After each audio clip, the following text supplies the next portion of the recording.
much better to be inside. Feels like that.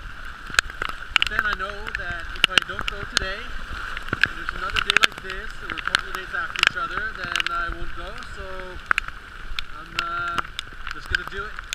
Today's cold. I don't feel like swimming at all. Not at all. But I know after I do it, I'll feel much better. So there we go.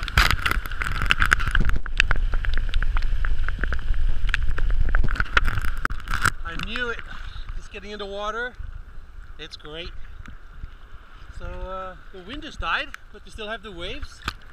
So I'm just going to go around the island, and then everything should be protected. Should be a nice swim. So yeah, I knew it would be good to just get in. It's nice to be a part of it.